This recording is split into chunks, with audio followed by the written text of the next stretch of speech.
tamula talidu aram hei. Hiri horenro, hiri horenro. Tajimingare arbani nakadish modul. Hiri ri roho roho hi horenro. Managna kaska urmakish nashte. Hiri horenro, hiri horenro. Manataka shanu di puhale purarohu. Hiri ri roho roho hi horenro.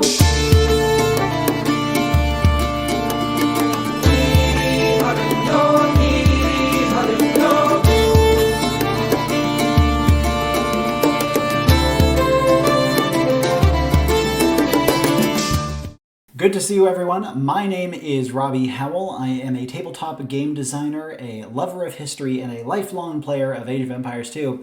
And if you couldn't tell from my very amateurish a cappella introduction, we're doing the Scots today. And I'm very, very excited to do them. Yes, indeed. Today is going to be the first of a trio of British Isles builds I will be releasing over the next couple weeks. Normally, I like to jump all over the globe, but I felt like it would be a good opportunity to do something a little more coherent. Show a couple of different civilizations that could maybe all even be released in this same expansion, the Thrones of Albion or something of that nature. And as mentioned today, we will be starting with the Scots.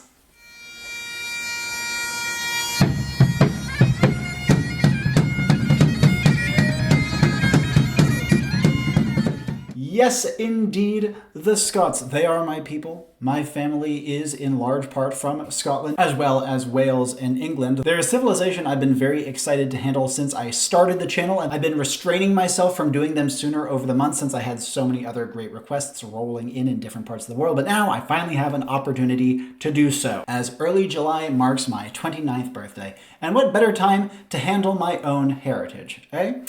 Before we jump in, as always, if you want some disclaimers on my process when doing theory crafting or my philosophy as a game designer, take a look on screen right now. And as always, a link to a comprehensive civilization document with all my sources, as well as a link to that absolute banger of a song that you heard at the tail end of the introduction, can all be found down in the description down below. Let's move on to Scottish history. So when you think of Scotland during the Middle Ages, I would hazard a guess that your mind goes straight to the Anglo-Scottish Wars of Independence. But as you might expect, the land had a whole lot going on well before that happened. So how did Scotland come about?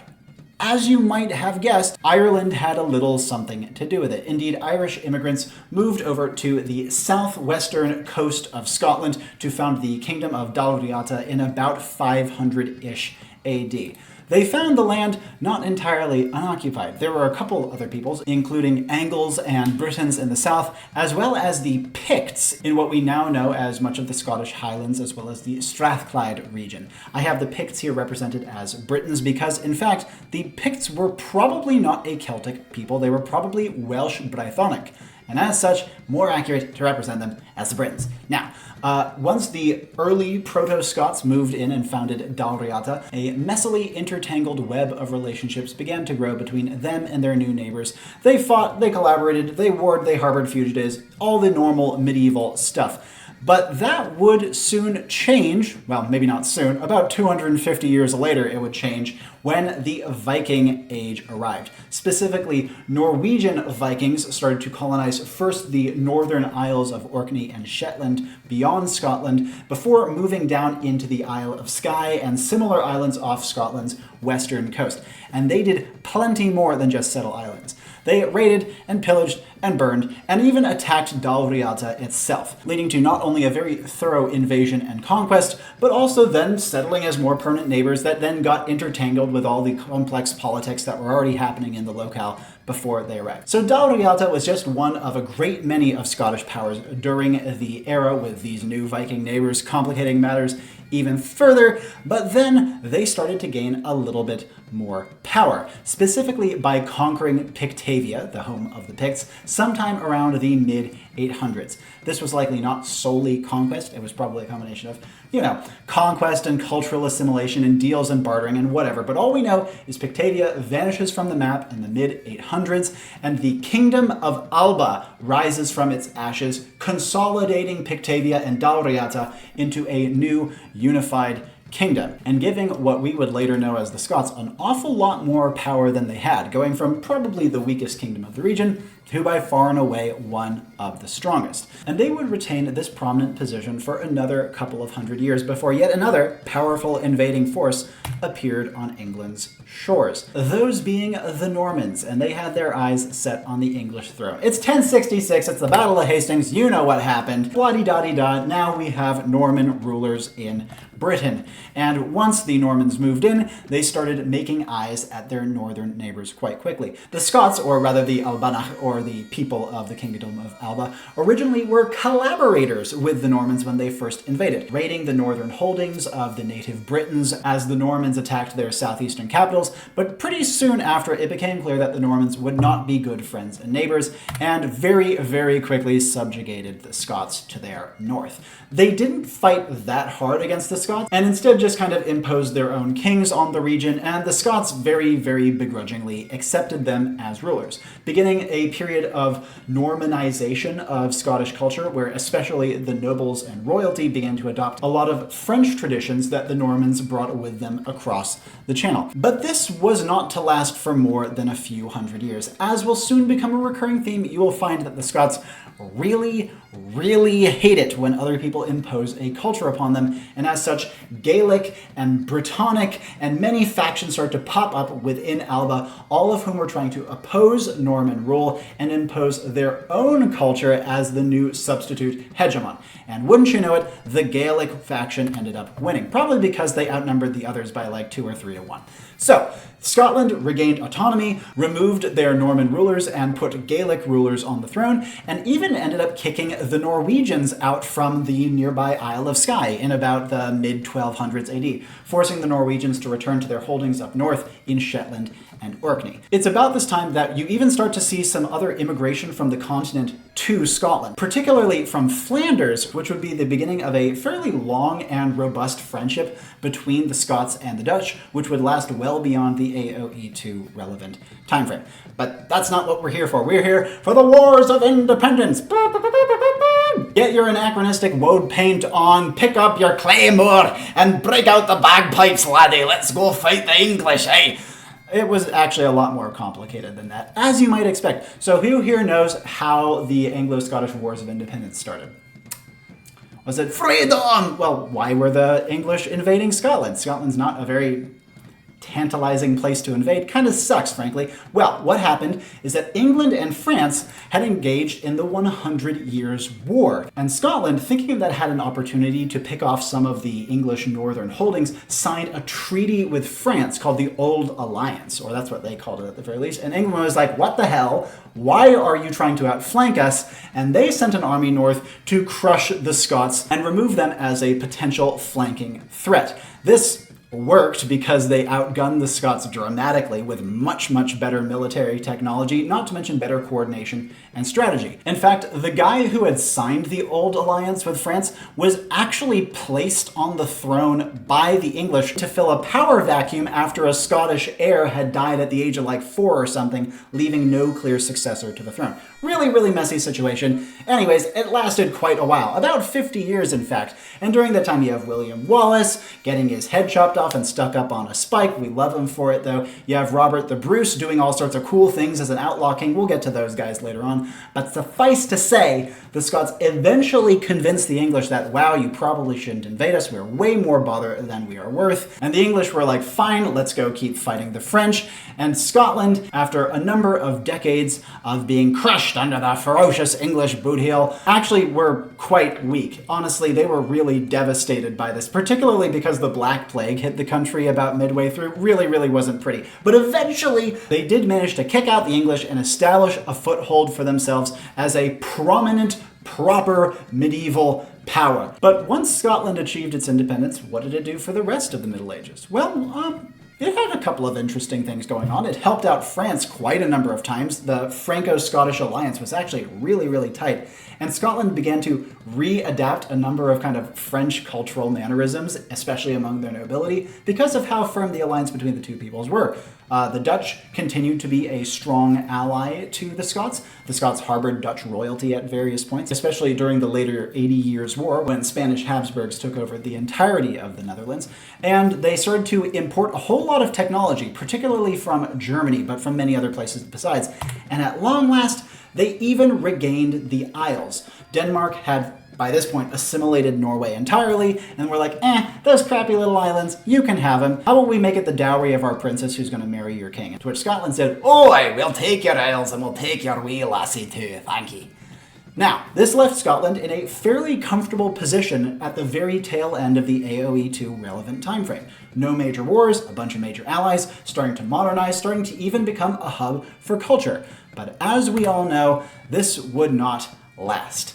Where are the Scots now? The Scots had been a part of Britain for quite a while, and were slapped around by the English on a fairly frequent basis after the AoE2 relevant time frame, and weren't quite able to hold up as well as they did during the days of Robert the Bruce and William Wallace. That being said, despite being subjugated by the English quite thoroughly, they retained a great mystique among other European nations, considered in some ways to be like the last true barbarians of Europe. A ferocious and stubborn people with a great mastery of warfare and music and all things art, who would later go on to adopt an education system so robust that they produced some of the greatest thinkers of the Enlightenment, Industrial Age, and beyond. A fascinating country full of innate contradictions, and one that I am very proud to name amongst my own personal ancestry.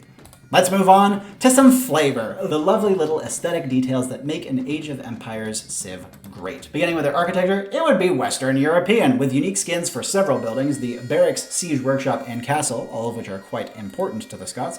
Their language would be Scottish Gaelic, Lama, ladies and gentlemen. Fortunately, Scottish Gaelic hasn't changed tremendously since the Middle Ages, from best I could find, so it would probably be pretty easy to research.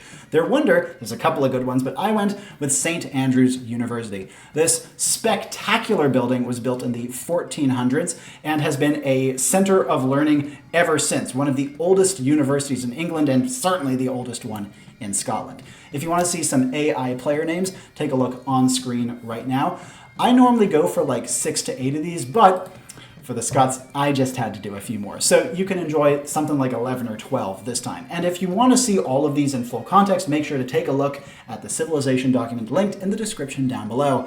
Let's move on to a couple of campaigns. The Scots have a number of pretty obvious choices for campaigns, but I feel like we should go through them anyways, beginning with William Wallace. The man, the myth, the legend, the dude, the introduction scenario.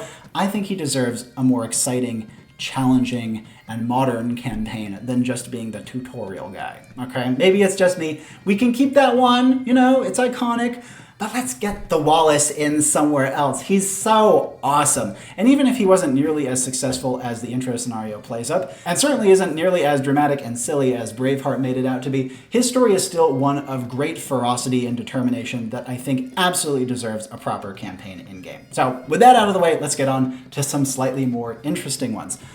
Starting with the very obvious Robert the Bruce. Crowned during the Anglo-Scottish Wars of Independence and immediately forced into hiding, Robert the Bruce lived as an outlaw king, launching a guerrilla campaign against the English over several years before slowly building up the support from the common people he needed to win some major battles, expunge the English from some of their key holdings in Scotland, and eventually win a staggering victory against them at the Great Battle of Bannockburn. Honestly, I think he deserves this campaign even more than William Wallace, if I'm being truly honest with myself, as much as I love William Wallace, you know what I mean? But Robert the Bruce, you cannot do better than him. It's really because of him that Scotland's independence was secured for several hundred glorious years towards the tail end of the Middle Ages, and I'd be remiss not to give him my vote for a Scottish campaign protagonist. But there's another one I think would be quite interesting as well, that being Keenad mac Alpin. Now, Keenad was the last king of Dalriata, that early proto-Scottish kingdom, and he was the one who actually fought, conquered, and assimilated the Picts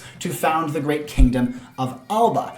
Now, what made this such an interesting scenario is, as mentioned, he had so many other powerful neighbors at the time, like local Britons in Wessex, Germanic rivals in the form of the Angles, and even the oncoming tide of the Viking Age. In the midst of all of this pandemonium, with Dalriata itself even being plundered by Vikings on numerous occasions, he still managed to pull things together and launch a successful and probably not entirely bloody war of conquest and succession that would take Scotland into its next phase on the road to becoming a great medieval power. Really interesting character, and would show the nation in an earlier time frame, which I think would be quite an interesting way of taking the civilization in a campaign. Now, with all those fine fellows out of the way, let's look at where this Scottish civilization could actually slot into current campaigns. We have some obvious ones, like William Wallace.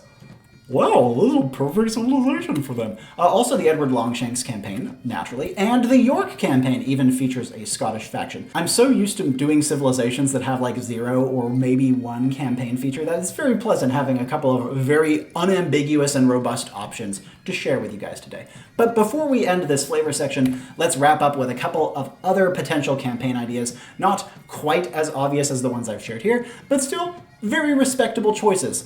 My favorite of which would be Black Agnes. This would be a single scenario in which you would play the great Lady Dunbar holding off an English siege for 5 months with a very small garrison while your husband is off fighting alongside Robert the Bruce during the Anglo-Scottish Wars of Independence. This lady was incredible. With 0 military training, she, using sheer willpower and wit, was able to keep her little garrison secured, bring in reinforcements and rations, and so thoroughly intimidate the English that they even created a little rhyme about her as they were retreating from the fortress after the failed siege, which is, "She makes a stir in tower and trench, that brawling, boisterous Scottish wench. Come I early, came I late, I found Agnes at the gate." What a god. I love this idea. We gotta have Black Agnes as a single scenario. Not a full campaign, though. But the other one I wanted to mention was Alistair III. Now, this fellow ruled just before the Anglo-Scottish Wars of Independence, during a time of relative peace and prosperity, and he was the one who successfully removed the Norwegian factions and settlements, holdovers from the former Viking Age, from the Isle of Skye in Scotland's west. It was largely a naval campaign, and he was able to actually defeat the mighty Norse on the water on a couple of occasions, including the rather goofy Battle of Largs, where his navy sailed directly past a Norwegian navy, turned around, realized their mistake, and managed to outflank them. Or maybe it was the reverse. I can't remember who did the outflanking on who, but a weird little bit of history. That would be an interesting ocean-based campaign, maybe even just a single scenario to show off this Scots civilization's strength on water, which, as you'll see, is a feature I tried to promote with the civilization's design. Now, before we conclude this history section, let's round it off with some major themes. Underlying threads that I noticed running through Scottish history as I was researching. Well, first of all, martial glory. Let it never be said that the Scots are not fierce warriors. They were notoriously brave, renowned throughout Europe for their bravery, so much so that many European nobles even started hiring personal bodyguards made up solely of Scottish men. Kind of like Byzantine Varangians, but Scotsmen. And in addition to being brave and mighty of arm, they were very, very rebellious. They did not like being invaded and have a great track record for kicking out invaders, at least during the AoE2 relevant time frame. One interesting thing about Scottish warfare is that they did not normally pay their levies. Or, I mean, maybe they did on very long campaigns, but not for short ones. And this is largely because they didn't really have to convince people to go to war. Like, people were pretty excited to go to war from everything I could see. There was this strong tradition of proving yourself out on the battlefield. And that led to Scots going above and beyond the call of duty in many cases, though they were also famed for eating so much food that they had to be provided triple rations when hired into other armies. But of course, in their homeland, they had all sorts of local rivals and neighbors to cut their teeth on. The Norse, the Normans, the English, they bashed them all. And interestingly enough, Scottish armies tended to get better over time. As in, if it was a very short campaign, they often would flounder in the face of elite rivals, whereas if they were fighting over many, many years, Scottish armies could get really ferociously elite. Not to mention they were kind of notorious for not having fantastic discipline, and because of this, Scottish forces would kind of train in the field. Lastly, plundering was very much the norm. This is possibly why service could get away with being unpaid, because they just took everything that wasn't pinned down. Obviously, cattle rustling was a huge part of Scottish culture, and they also had this fun tradition of having these massive Asterix and Obelix style grand feasts after any sort of successful battle, which definitely helped keep the morale up and also built a lot of camaraderie. What Scottish armies lacked in formalized training, they made up for in chutzpah, as well as strong bonds between individuals and between soldiers and their leaders. Even if the leaders weren't tactical geniuses, they were certainly brave and very good at leading by example. Now, moving beyond warfare, another major theme I noticed was wicked weather. Scotland sucks. It's a really tough place to live with brutal weather that many invading armies complained about to no end, and even Scots kind of complained about. But it turns out that when you're used to living in Scotland, it makes you very good at resisting invaders who aren't used to living in Scotland. Tenacity was a tremendously valued virtue among the medieval Scots, and all soldiers from the humblest peasant to the greatest king were expected to rough it, living off the land, much like Robert the Bruce famously did when he was in exile. You could almost consider it like Scottish military hazing. You were expected to be able to fend for yourself and build character and endurance by living in the harsh Scottish climate while you were resisting whatever the invasion of the month happened to be.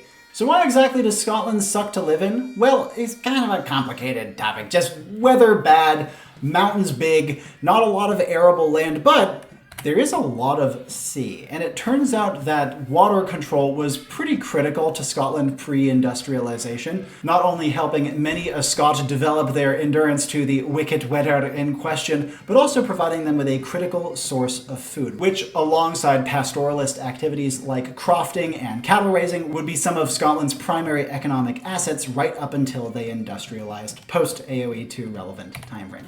And the last major theme I identified was acculturation. The Scots had a really interesting knack for forging alliances with distant powers in the face of nearby rivals. They did this on a couple of different occasions, most notably France, of course, but again, they had a strong relationship with the Dutch, built a relationship with the Danes. They did a good job of interfacing with the continent overall, and they very pointedly adopted all sorts of innovations from the continent, such as traditional feudalist systems from the Normans and gunpowder from the Dutch and the Teutons, without ever having it compromise their own local culture. That's not to say their culture never changed. It did, but it did so rather slowly and in a manner that didn't completely compromise some of the deeper roots it had back to their Gaelic Irish origins. It's because of this that the Scots have some rather interesting medieval distinctions, such as having one of the largest cannon arsenals of any medieval power, particularly in proportion to their size, as well as having some of the most proliferation of firearms among the common populace, with a law even passed in the 1500s stating that all landowners with more than a certain amount of money to their name were obliged to own and maintain a firearm in their home. And with all that, we come to the end of this history section. If that's all you were here for, thank you so much for watching. Please remember to like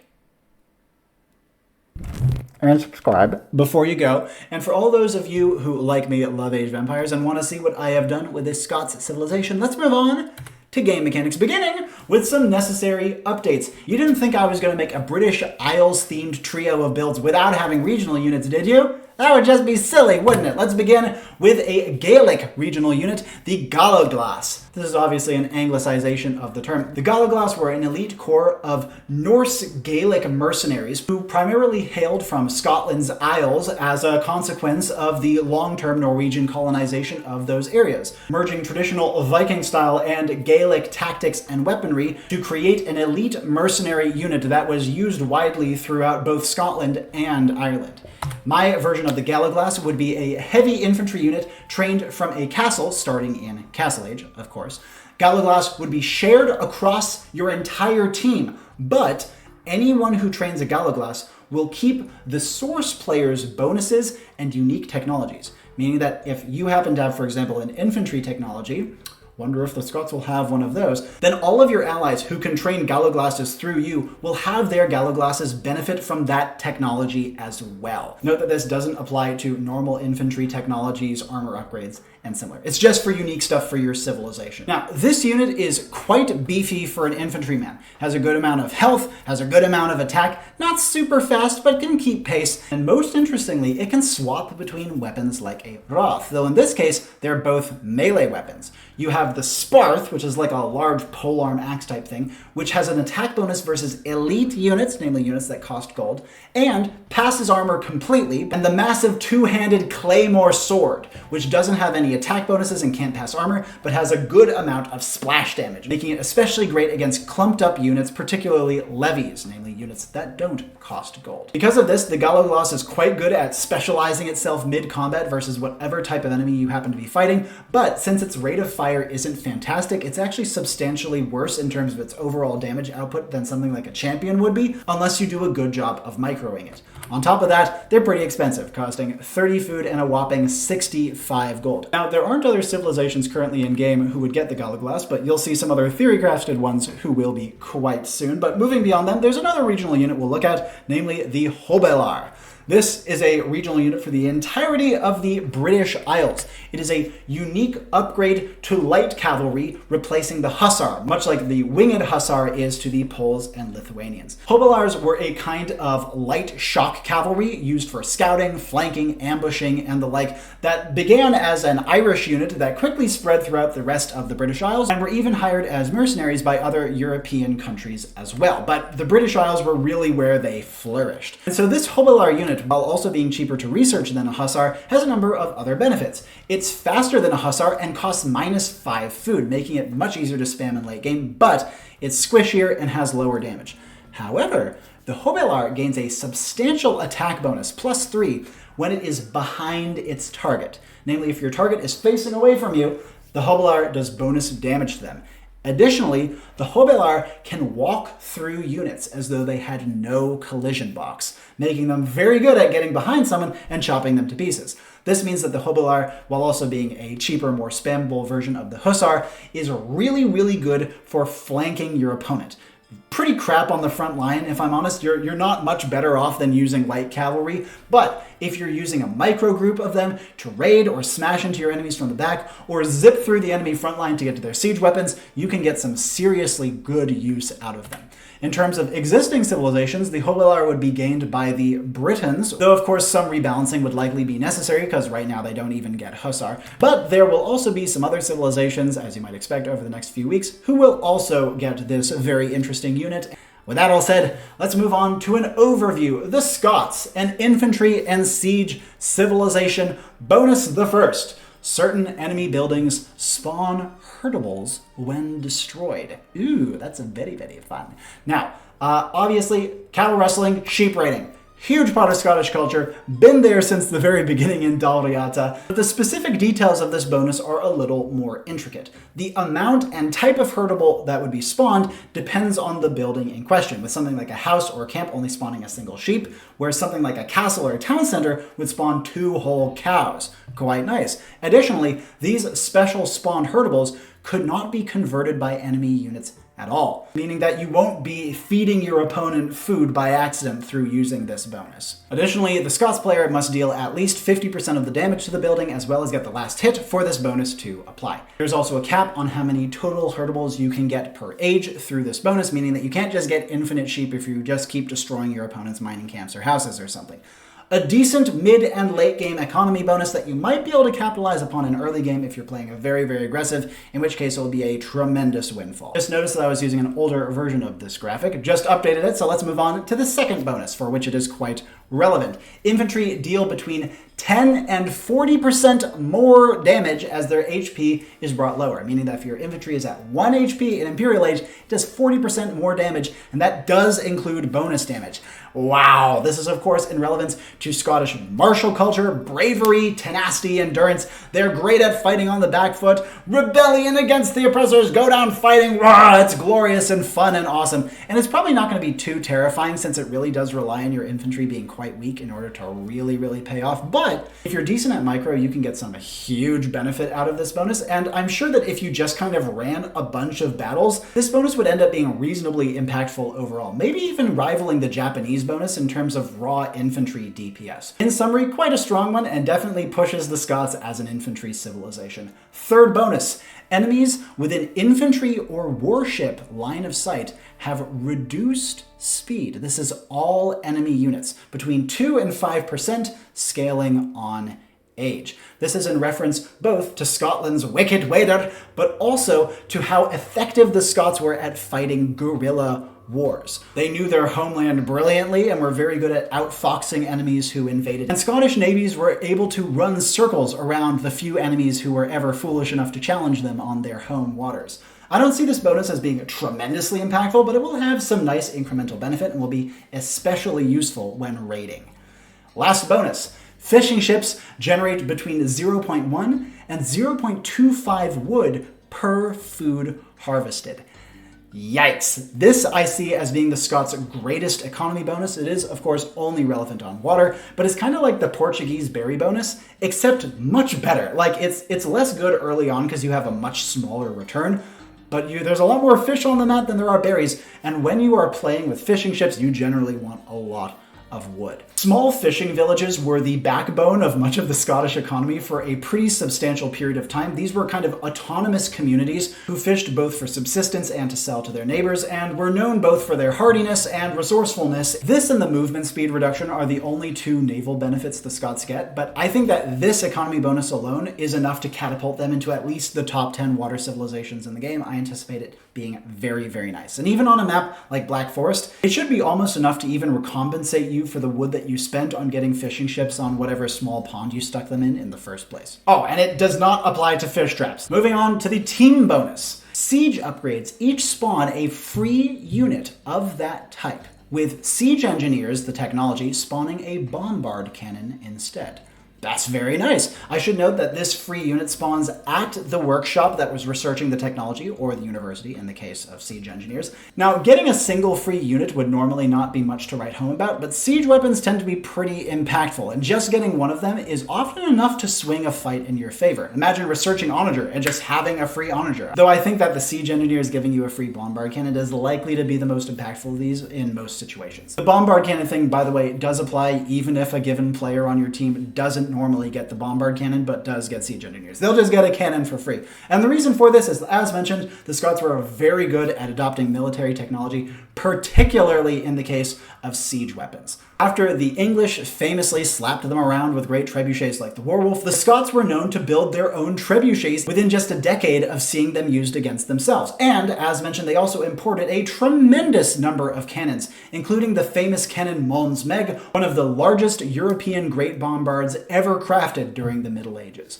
Let's move on to their uniques, beginning with their unique unit, the Border Reaver. This is one of the most complicated unique units I've ever made, and historically speaking, Border Reavers were usually part of some of the lowland Scottish clans living along the border between Scotland and England, who would raid and harry pretty much everyone in the general vicinity, becoming infamous both for their ruthlessness and mafia-esque protection rackets, as well as being in many ways lauded and celebrated as these dashing rogues protecting Scottish borders from English invaders. A very complicated subject. Overall, though, they were vicious and very often adopted into Scottish armies because of how good they were at harrying enemies and procuring plunder. The Border Reaver is a cheap infantry unit costing 45 food and 15 gold. It's quite fast, but is quite weak, and will pretty much fold to anything besides maybe a spear line unit. They do get a good amount of bonus damage versus both buildings and eco units, though, so they're quite good at raiding even in Castle Age. First benefit they have is they can walk through buildings. Like the Hobbler can to units, the Border Reaver can to buildings. Except for fortifications though, so castles, towers, walls, they can't do anything about those. And while a Border Reaver is inside of a building, it cannot attack. Their second ability is that the Border Reaver has transport capacity for herdable units. Only one, mind you, but if they see one, they can grab it, pick it up, and then carry it happily back to their base to unload it if they wish. The longer a Border Reaver fights, however, they will slowly generate a free loaded herdable unit, meaning that you're just procuring sheep out of nowhere if you're fighting long enough. This does take a good amount of fighting, but it is cumulative, meaning you don't have to be fighting in just one block in order to get the benefit. They do get this benefit when attacking buildings, but it is much, much slower when attacking buildings.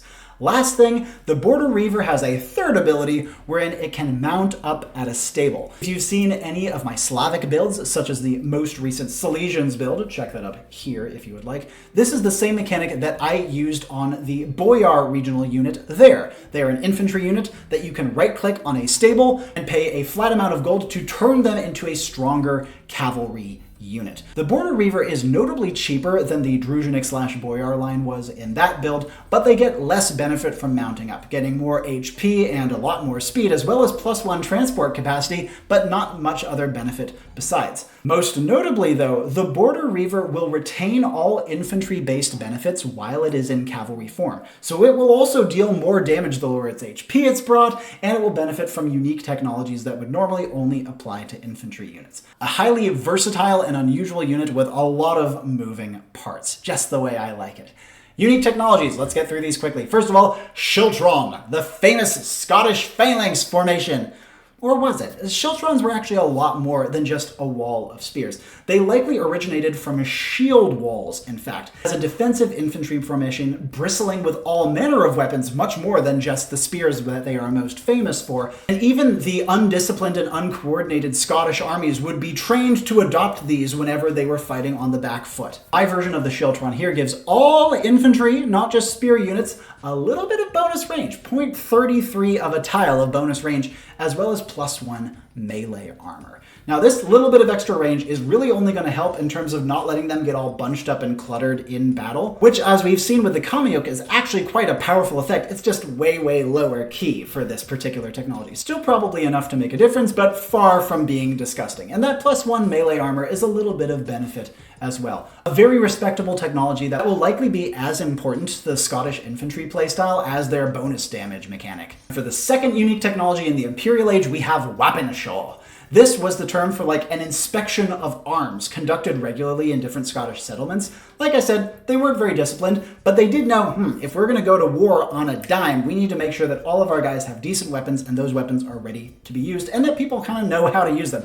So this was almost like a fair. They like made it into like a celebration where everyone would bring out their weapons and you'd get them inspected and there would be food. It was just kind of a reinforcement of the Scottish culture around celebration and military culture and glory and strength at arms, and probably would have had games going on too. In fact, don't quote me on this, but I think the Highland Games might have had it start as a Wapenshaw related festivity. And this was something that happened well into the Middle Ages, far before it became like properly canonized during like the 1500s or so. And this technology would make it such that barracks, siege workshops, and castles work up to twice as fast when they are garrisoned. So for a barracks or a siege workshop, for each one unit garrisoned inside of them, plus 10% work rate. For a castle, it's plus 5%.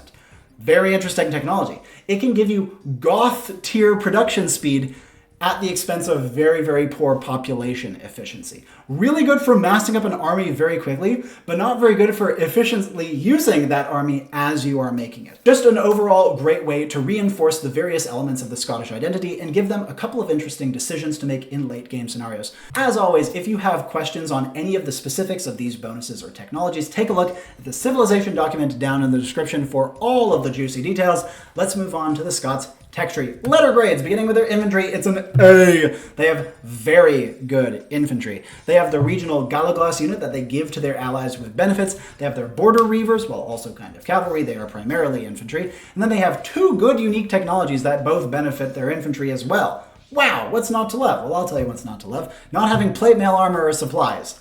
That kind of sucks. But the Scots also have their lower HP damage bonus and the speed reduction bonus. If they had plate mail armor and supplies, they would be an S-tier infantry civilization, and that felt like a little bit too much. Next, archers. It's a C-. They get the hand cannon here, that's kind of nice, but they miss like everything else you could want except for elite skirmisher. No arbalester, no thumb ring, no heavy cav archer, no ring archer armor, and no bonuses for their archers. Pretty poor showing, but hand cannoneers are nice. Cavalry. It's a C+. They get the Hobilar, the regional unit. Their border reavers are also kind of cavalry, and they have a perfect stable with perfect armor upgrades. Except for bloodlines. Ouch. They're in kind of a Byzantines situation, guys, where they have honestly a really good stable and some really good mounted unique and regional units that the civilization even places extra emphasis on. They just miss bloodlines, and God, bloodlines is such a freaking important technology that missing it by itself can bring a civilization that with it would probably be B+ tier at the minimum down to C+. That's how I see it, at least. Siege. It's an A-. They have a perfect siege tree, and they have the Wappen Shawl unique technology in Imperial Age to speed up their siege production. I actually anticipate that siege will benefit most from this technology because you typically want them in lower numbers, and you don't need them constantly swarming to the front line to reinforce dead fellows. Plus, they have their free siege units team bonus that I think is likely to be very impactful at getting timings during mid and late game.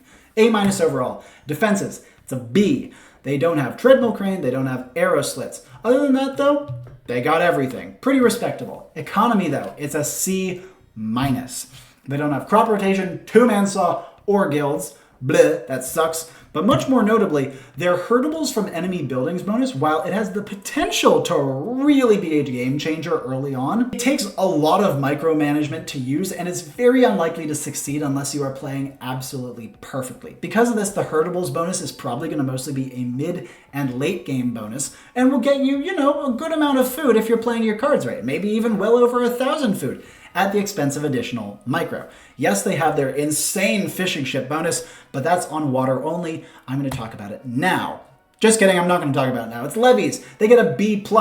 Their halberdiers are quite good. Missing plate mail armor, but otherwise very good. Their hobilars miss bloodlines, but they have unique hobilar stuff. That's cool. And their elite skirmishers miss ring archer armor. So overall, even though their halberdiers have a lot of really cool benefits and hobilars are nice, I couldn't really justify giving them A- when every single one of their levy units, namely, again, units that do not cost gold, have something wrong with them defensively. Now we get to talk about the dock. It's an A-. They don't have fast fire ship, boo-hoo, but they have that nice speed reduction bonus, which is obviously nice, and they have that tremendous fishing economy bonus. And frankly, that fishing economy bonus might make them an A tier on water by itself. I'm going to do A- just to be a little bit safe because they don't have much power on water, but man, their economy is terrifying. And lastly, monks. It's a B-. They don't have redemption, don't have illumination, otherwise monks do monk things. God, I hate this freaking unit. If you agree with me that monks suck ass, go take a look at my religious rework linked up there. I try to address how to make monks a little bit more dynamic and interesting. With that said, let's move on to their playstyle. How would I envision this Scots build actually working in game? Well, in early game, you are really wanting to do a man-at-arms rush, and you really want it to work. Because if you can make your man-at-arms rush work and destroy even just an enemy house without your enemy contesting the free sheep, that's 100 extra food. That's quite big early in the game. Remember that your man-at-arms rush is above average because they'll be reducing enemy movement speed and getting a little bit of bonus damage if they are brought low. That being said, your enemy is probably going to expect the early rush, so you could mix things up with some meh archers or bad scouts. There's a couple of plays you could do, and it is possible to do a scout rush without bloodlines, just suboptimal. But overall, your early game is kind of unremarkable unless you can do some good work with your very strong man-at-arms rush. Your mid-game, on the other hand, is a bit of a problem. Your normal comps, like the normal power comps you see mid-game, like crossbows and knights, are not great. Like, you could make them work. Your knights won't have bloodlines, and your crossbows won't have thumb ring, and can't upgrade to arbalesters, but you could still kind of make it work, I guess. You're also going to have a very hard time versus enemy archers because of this. Though I should note that this weakness is probably going to be most pronounced in late game due to missing so many defensive upgrades. But your infantry do start to get quite strong in mid game. You have access to your Galaglass, you have Border Reavers, and Shiltron comes online, though Border Reavers I wouldn't recommend putting on the front. But Galaglasses with Shiltron can be quite good. Like, you mass a couple of those things up with some champions and maybe some pikes, and you're golden. The infantry just are going to struggle against the traditional comps that tend to dominate the mid-game these days. I should also note that the Scots are going to have one of the best water mid-games in the game, in my estimation, both because they'll be better at raiding thanks to that speed manipulation bonus, and of course, because mid-game is when that fishing economy is going to really kick into high gear. Late game, on the other hand, the Scots are in a good position. They have a really good death ball with barracks and siege workshops cranking out units overtime thanks to the might of Wappenschull. They also have really good late game raiding options. Border Reavers and Hobilars are made for late game raiding, with Hobilars also being able to support your armies with some flanking attacks. Lots of cool things you can do. I should note that your economy is notably pretty bad in late game. It's not terrible, and you'll get a bunch of free sheep up until you hit your cap, but unless you have a water map and you can make use of your awesome fishing ships, it might be hard to sustain production going into late game. Overall, an interesting mixed bag with a strong early game rush, a kind of weak mid game, and a very strong late game. The Scots are going to probably want to play defensive or hyper aggressive, nowhere in between. Lastly, let's wrap up this build with some loose threads, questions that weren't quite answered for me as I was designing, beginning with some uncertainties. I was strongly considering a regional British Isles architecture set. Maybe for just like the Gaelic peoples, or maybe including the Britons and Welsh, but I did a little bit of research and couldn't quite settle on anything I was happy with. So if you would like to see a British Isles architecture set out in the comments, please do let me know, and if there's enough support, I'll try to implement it in another build during this special Thrones of Albion 3 weeks. Another one, the Border Reaver is kind of a complicated unit. I do like complicated, and I don't think it's like too bad. I was just writing it out, and there was a lot of text. And so if you guys think that it's too big or too bloated or could be consolidated in some way, let me know. I do feel like every single piece is important to have, but what do I know? Moving on to some tabled ideas. I have a ton of these. There were so many thoughts I had that didn't quite make the build, but I really want to share with you guys. So let's go with them really quick. Ready? We're going to try to do this in one breath. Go!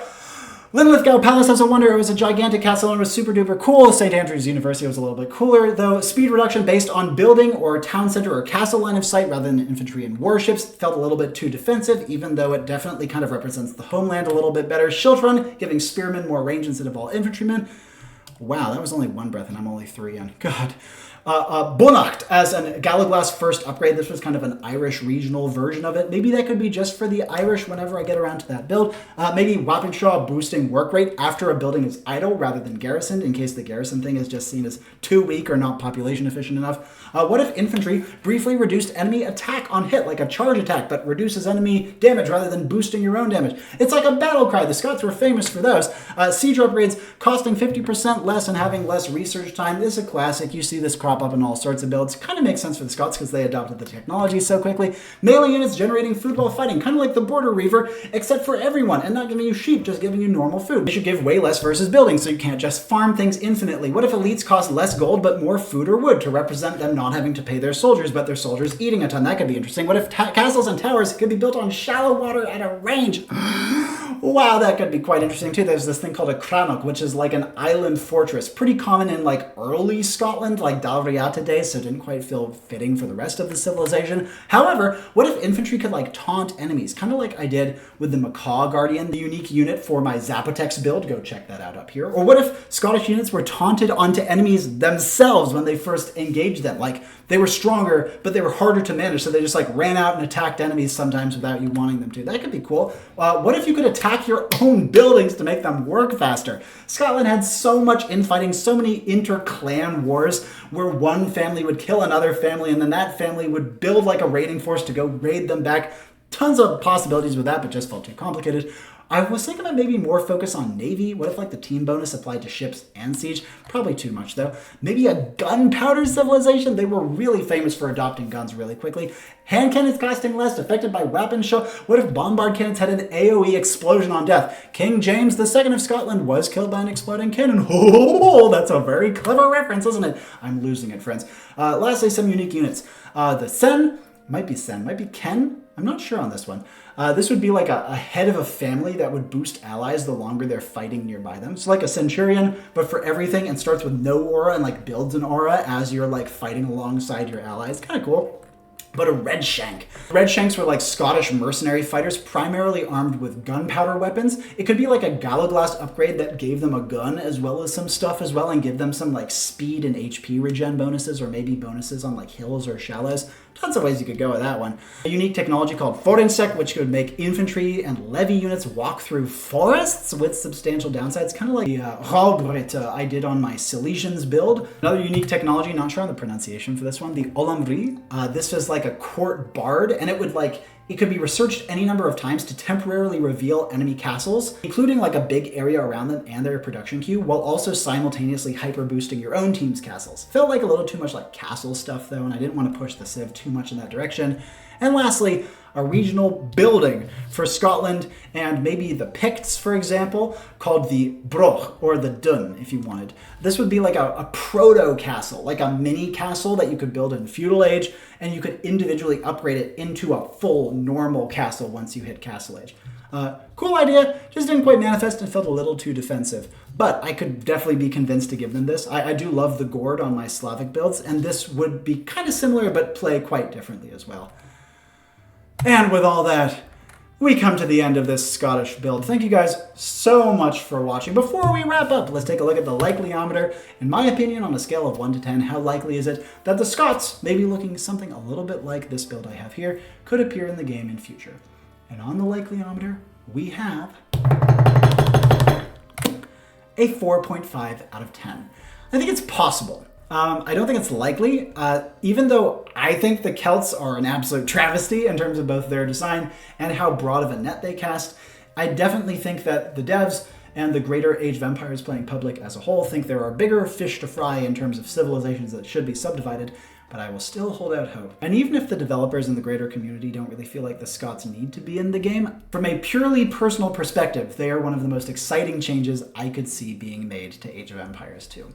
But that's just what I think. Now I want to know what you think. How did you like this build? What would you have done differently? Are there any elements of Scottish history you feel like I messed up on? How did you like my highly amateurish a cappella song? I love doing little intro skits and stuff, and that one, I don't know why I did it. It just felt like the right thing to do, you know what I mean? What else do you want to see me do in future? Obviously, the next couple weeks are all going to be British Isles themed builds. After that, anything is on the table, and I want to hear what you want to see from me going forward. Oh, and since I haven't mentioned it yet, if you've gotten this far, make sure to take a look at our Discord channel. Link down in the description below. We have great conversations there. There's all sorts of cool resources if you're, for example, a scenario designer. And we have regular open forums where people can come and talk to me about their own builds, about my builds, and about anything else. So I certainly hope I can see you there at some point in future. But until then, my name is Robbie Howell. It feels weird being 29 years old. And ciao for now.